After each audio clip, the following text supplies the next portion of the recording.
আসসালামু আলাইকুম। আশা করছি সবাই ভালো আছেন, সুস্থ আছেন।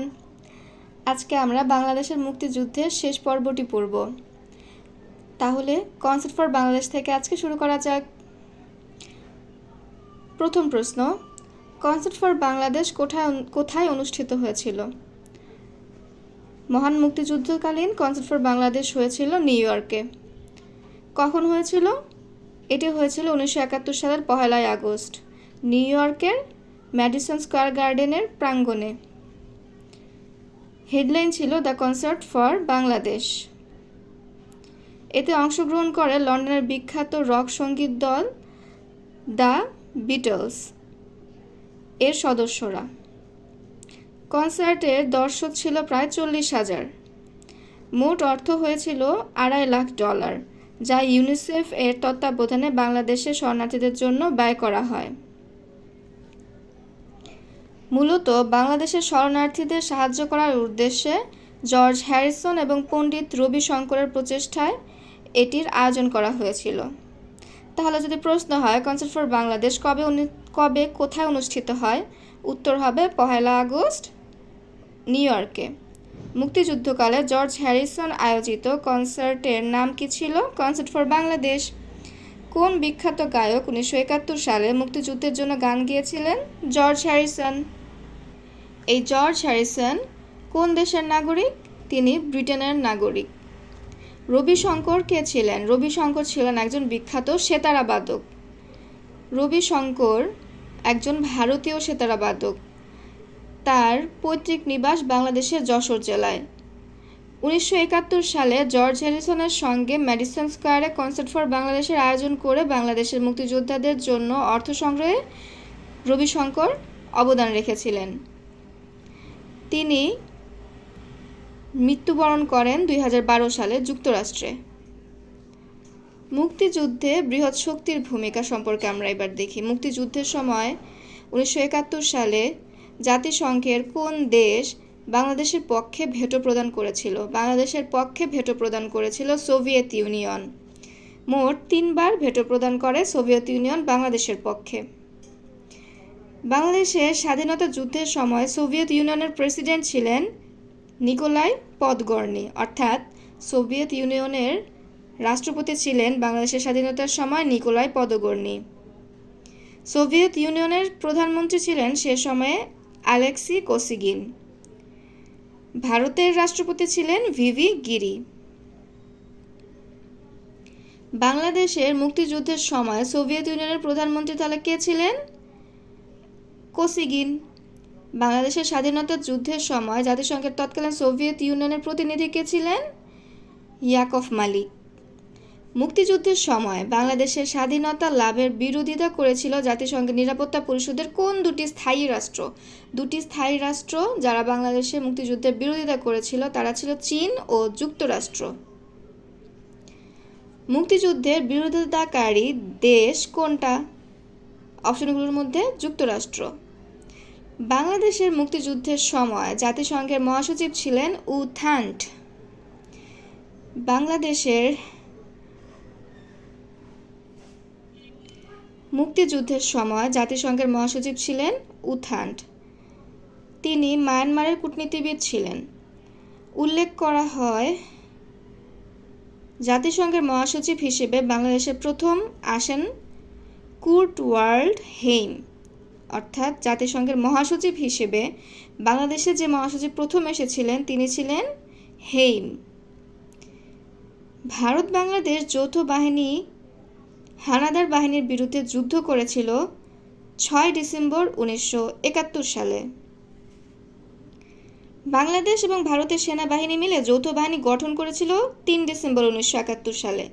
যৌথ কমান্ডারের প্রধান ছিলেন তৎকালীন ভারতের সেনাপ্রধান ফিল্ড মার্শাল শ্যাম জামশেদজি মানেকশ।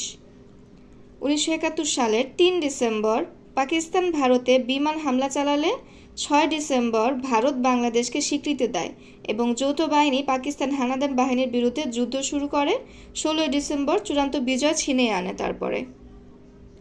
তাহলে মুক্তিযুদ্ধের সময় ভারত বাংলাদেশ যৌথ বাহিনীর অধিনায়ক ছিলেন লেফটেন্যান্ট জেনারেল জগজিৎ সিং অরোরা। মুক্তিযুদ্ধের বিরুদ্ধে বহির্বিশ্বকে বিভ্রান্ত করার জন্য গঠিত মালিক মন্ত্রিসভার সদস্য কতজন ছিল? মালিক মন্ত্রিসভার সদস্য ছিল 10 জন। মুক্তিযুদ্ধের বিরুদ্ধে শক্তিদের নিয়ে মুক্তিযুদ্ধের বিরোধী শক্তি যারা ছিল তাদেরকে নিয়েই গঠন করা হয়েছিল ডাক্তার মালিক মন্ত্রিসভা। শহীদ বুদ্ধিজীবী দিবস পালন করা হয় 14 ডিসেম্বর। মুক্তিযুদ্ধ বিষয়ক মন্ত্রণালয়ের হিসাবে শহীদ বুদ্ধিজীবীর সংখ্যা 1111 জন। মুক্তিযুদ্ধকালীন কোন তারিখে বুদ্ধিজীবীদের উপর হত্যাকাণ্ড সংঘটিত হয়েছিল? আমরা সবাই জানি 14 ডিসেম্বর 1971 সালে। বাংলাদেশের মুক্তিযুদ্ধের সময় প্রথম কোন জেলা সূত্রমুক্ত হয়? সবার প্রথম সূত্রমুক্ত হয় যশোর জেলা এবং সবার শেষে সূত্রমুক্ত হয় রংপুর। যশোর সবার আগে সূত্রমুক্ত হয়, রংপুর সবার শেষে সূত্রমুক্ত হয়। যশোর সূত্রমুক্ত হয়েছিল 1971 সালের 6 ডিসেম্বর আর রংপুর সূত্রমুক্ত হয় 17 ডিসেম্বর। এই যশোর ছিল মুক্তিযুদ্ধের সময় 8 নং সেক্টরের অন্তর্ভুক্ত। 1971 সালে 16 ডিসেম্বর পাকিস্তানি বাহিনী ঢাকার কোথায় আত্মসমর্পণ করে? পাকিস্তান বাহিনী আত্মসমর্পণ করেছিল তৎকালীন রেসকোর্স ময়দানে। সেদিন ছিল 1971 সালের 16 ডিসেম্বর বৃহস্পতিবার। বিকাল ঠিক 4:31 আত্মসমর্পণ দলিলে স্বাক্ষর করা হয়। এর মাধ্যমে শেষ হয় 9 মাস দীর্ঘ রক্তক্ষয়ী আমাদের মুক্তিযুদ্ধ। বর্তমানে রেসকোর্স ময়দানের নাম কিন্তু সোহরাওয়ার্দী উদ্যান। আচ্ছা, 16 ডিসেম্বর 1971 সালে কতজন পাকিস্তানি সৈন্য আত্মসমর্পণ করে? আত্মসমর্পণ করে 93,000 পাকিস্তানি সৈন্য। 1971 সালের 16 ডিসেম্বর বিজয়ের দিন পাক বাহিনীর আত্মসমর্পণ অনুষ্ঠানে বাংলাদেশের পক্ষে প্রতিনিধিত্ব করেন কে? বাংলাদেশের পক্ষে প্রতিনিধিত্ব করেন ক্যাপ্টেন এ.কে খন্দকার। বাংলাদেশ ভারত মিত্র বাহিনীর পক্ষে প্রতিনিধিত্ব করেন লেফটেন্যান্ট জেনারেল জগদীশ সিং অরোরা। পাকিস্তানের পক্ষে প্রতিনিধিত্ব করেন পূর্ব পাকিস্তানের সামরিক আইন প্রশাসক lieutenant general Amir Abdullah Khan Niazi.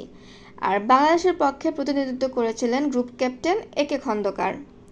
16 December 1971 ঢাকার রেসকোর্স ময়দানে আত্মসমর্পণ দলিলে স্বাক্ষর করেন জেনারেল জগদীশ সিং অরোরা এবং জেনারেল নিয়াজি।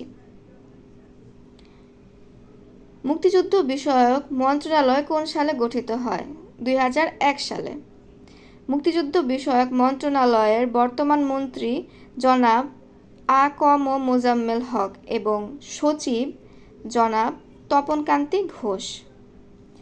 বর্তমানে বাংলাদেশ সরকারের বড় অর্জন কোনটি? বর্তমানে বাংলাদেশ সরকারের বড় অর্জন যুদ্ধ অপরাধীর বিচার। মাননীয় প্রধানমন্ত্রী শেখ হাসিনার দূরদর্শী নেতৃত্বে বাংলাদেশের সাহসী এবং অগ্রগতিশীল উন্নয়ন কৌশল গ্রহণের ফলে মুক্তিযুদ্ধে যুদ্ধাপরাধীদের বিচার, সমুদ্রসীমার বিজয়, বৈদেশিক মুদ্রার রিজার্ভ বৃদ্ধি, স্যাটেলাইট উৎক্ষেপণ, সামাজিক বিভিন্ন সূচক উন্নয়ন, বিদ্যুৎ উৎপাদন বৃদ্ধি, রপ্তানিমুখী শিল্পায়ন প্রভৃতি ক্ষেত্রে ব্যাপক সাফল্য অর্জন হয়েছে। 2010 সালের 25 মার্চ যুদ্ধাপরাধের দায়ে অভিযুক্তদের বিচারের জন্য ট্রাইব্যুনাল, আইনজীবী প্যানেল এবং তদন্ত সংস্থা গঠন করা হয়।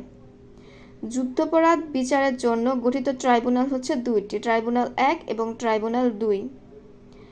বর্তমানে মামলা কমে যাওয়ায় ট্রাইব্যুনাল দুটিকে এক করা হয়েছে 2015 সালের 15 সেপ্টেম্বর। এ পর্যন্ত 6 জনের ফাঁসি কার্যকর করা হয়েছে। 1 কাদের মোল্লা, 2 কামরুজ্জামান, 3 কাদের চৌধুরী, 4 আলী আহসান, 5 মতিউর রহমান নিয়াজি, 6 মীর কাসেম। আর সম্প্রতি সৈয়দ মোহাম্মদ কায়সারের মৃত্যুর পরোয়ানা জারি করা হয়েছে, অর্থাৎ তাকে মৃত্যুদণ্ড দেওয়ার আদেশ জারি করা হয়েছে। এর মাধ্যমে শেষ হয়ে গেল আমাদের বাংলাদেশের মুক্তিযুদ্ধের গল্প। পরবর্তীতে আমন্ত্রণ রইল মুক্তিযুদ্ধের পরবর্তী বাংলাদেশ নিয়ে অবশ্যই শুনতে আসবেন এবং অবশ্যই আমরা আমাদের জ্ঞানকে সমৃদ্ধ করব। সবাই ভালো থাকবেন, সুস্থ থাকবেন। আল্লাহ হাফেজ।